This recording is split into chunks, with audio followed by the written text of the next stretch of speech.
क्या बात है इधर? वैसे तो तुम हमसे ज्यादा बात नहीं करते हो, लेकिन इस वक्त कुछ गुस्से में लग रहे हो। नहीं बेटा, गुस्से में नहीं है,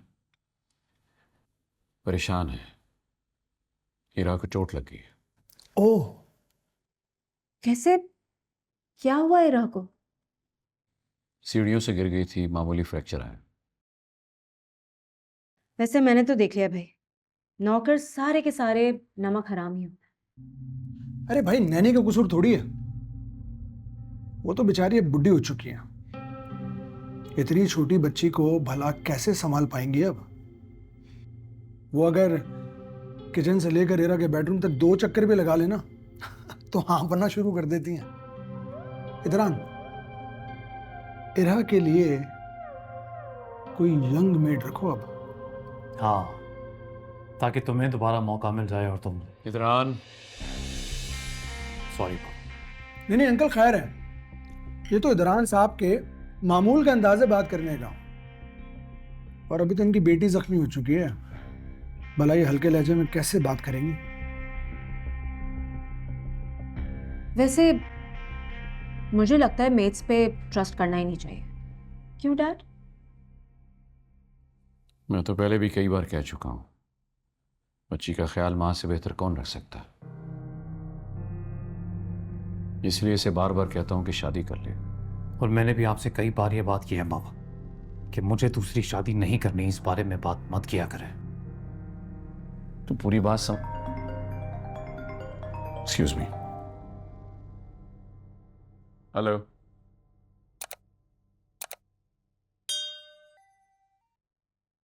वैसे इधरान डैड गलत नहीं कह रहे। माँ होती तो कभी ऐसी लापरवाही नहीं करती। माँ होती तो ना, वो सगी माँ थी उसकी जिस पर अपने से ज्यादा भरोसा किया था मैंने। वो चली गई भरोसा तोड़ के। और अब तुम लोग कह रहे हो मैं किसी गैर औरत को जो उसकी सौतेली माँ होगी उसे ले आऊं, उस पर भरोसा करूं। कम ऑन यार, हर लड़की अब अरीज जैसी तो नहीं होगी ना। देखो, मैं तुम्हारे पर्सनल मैटर में इंटरफेयर नहीं करना चाहती, लेकिन मुझे इरा का एहसास है। I really care for her. क्या? Then care for. तुम्हारी भी कुछ लगती है, ख्याल किया करो उसका। मैं घर पे होती कहाँ हूँ जो उसका ख्याल रखूंगी? तो क्यों नहीं रहती घर पे?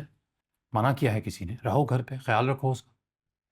और मेरी बुटीक, वो कौन संभालेगा? बुटीक, बुटीक का जिक्र तो तुम ना ही किया करो। पता है, अगर तुम 1 महीने तक उस बुटीक को बंद करके सो जाओ तो शायद महीने के एंड में तुम्हें प्रॉफिट होगा। उस बुटीक के चलते तो सिर्फ नुकसान ही हुआ है हमेशा। I mean, 2 लोग मिलके एक बुटीक चलाते हैं लेकिन कभी 1 टके का फायदा नहीं हुआ।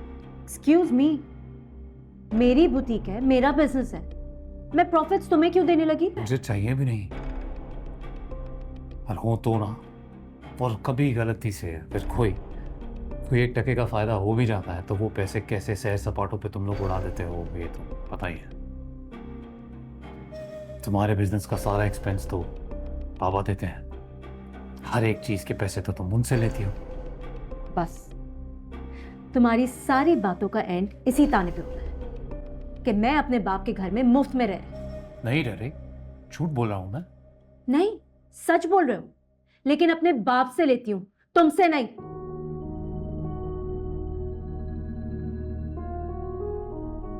नहीं मांगना चाहिए, हक नहीं बनता तुम्हारा।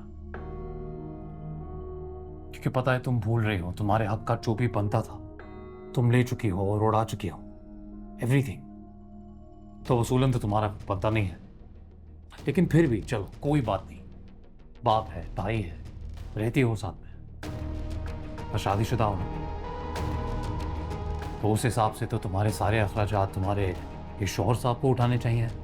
पर वो तुम्हारे साथ यहाँ पड़े हैं तो चलो, अगर ये सब कर ही रहे हो कोई बात नहीं, पर इंसानियत के नाते, किसी रिश्ते के नाते 4 जिम्मेदारियां तो निभा ही सकते हो। साफ साफ कहो ना इधरान, तुम चाहते हो कि मैं इरहा को संभालना शुरू कर दूं?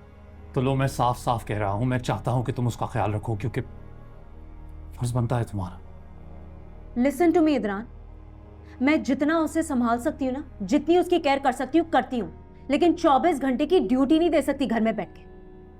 और वैसे भी she is not my responsibility, she is your daughter. खुद ही संभालो अपनी बेटी को, और अगर नहीं संभाल सकते तो फिर शादी करो। पता है अफसोस की बात क्या है? अगर तुम्हारी खुद की औलाद भी होती ना तो तुम ऐसी ही होती। तब शायद तुम्हारे शौहर को थोड़ी गैरत आ जाती तो कुछ हो पाता, क्योंकि बुटीक पे जाके तो कुछ खास कर नहीं पाई है कभी। ओह, वेनम इन डेनिम। ये तुम दोनों बहन भाई मुझे अपनी लड़ाई में क्यों घसीट लेते हो? ओ भाई, मुझे भी शायला का दुमछल्ला बन के रहने का कोई शौक नहीं है। वो तो मेरी मजबूरी है, इसलिए रह रहा हूँ। वैसे भी तुम अपनी इस बहन की दिमागी हालत से वाकिफ नहीं हो क्या? हैं?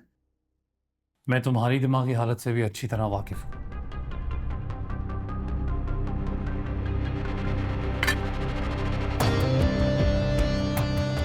अरे खाना तो खा लो, बोटियां बाकी रह गई हैं। मैं रुकूं या तुम बोटियां खा लो। टूटा हुआ दिल है बचा